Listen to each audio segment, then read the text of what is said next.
Welcome to Grace and Truth Moments with G.S. Jackson.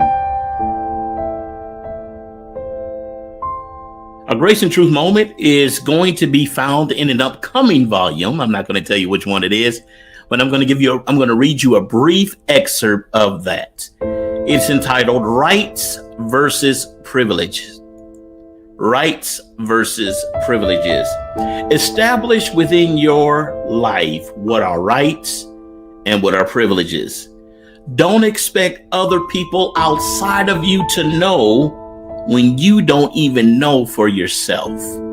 Rights versus privileges. There's so many ways we can go with this, and I can go a long ways with this, but for the sake of it just being a grace and truth moment, let me share this wisdom with you and this nugget with you.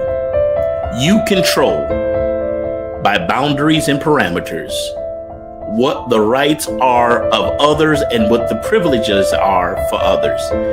See, there are people in your life that only have privileges that will push the envelope to try to engage as if they have a right to have your time, a right to encroach or trespass on your property or in your space.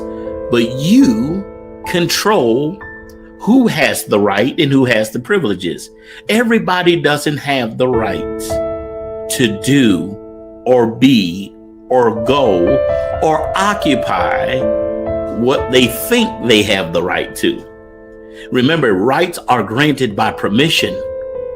And so unless you have granted permission, unless you have given authorization, they don't have the right to do anything, to engage in any type of way, behavior, or activity in your space, in your life, or in your head. It's a privilege. Oftentimes, people that think they have the right is really a privilege to have access. It's not because you make yourself of any reputation. It's not that you think that you are higher than them and that you are more important than them, but certain things have to be proven in order for you to have access as others have access. And you know, there have been people in your life that have proven that they have that access to you with different numbers. I have a total of 3 to 4 phone numbers.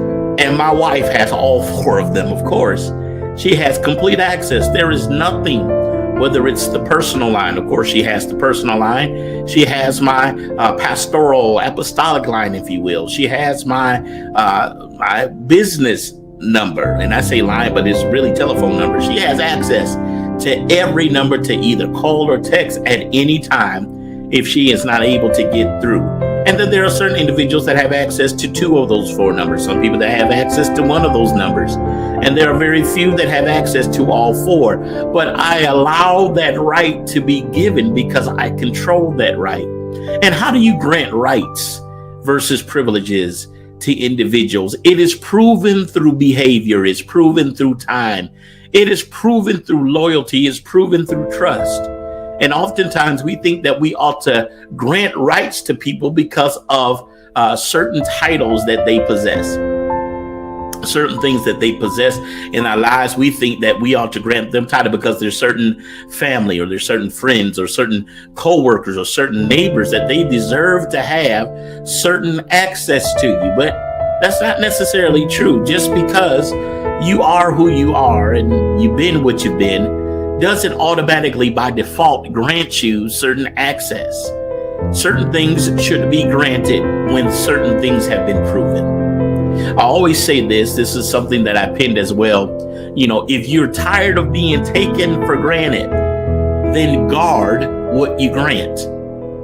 Being taken for granted. They can't take it for granted if you're not granting it because you're guarding it. You have the right to establish the bylaws of your life, to see who has rights and who have privileges, who can, call you at whatever time of night, who can come to your house unannounced and knock on your door and ring on your doorbell and you can open it up and let them in. Everybody can't do that. So in establishing that, you're not wrong for doing so. You just understand that you respect your space and that others must respect your space. Because at the end of the day, it's about having peace. It's about maintaining your joy and not allowing anything or anybody disrupt it or disrespect it. Well, y'all, I'm out of time, but I'm not out of moments. Join me for the next Grace and Truth moment. It has been my honor. I'll see you soon.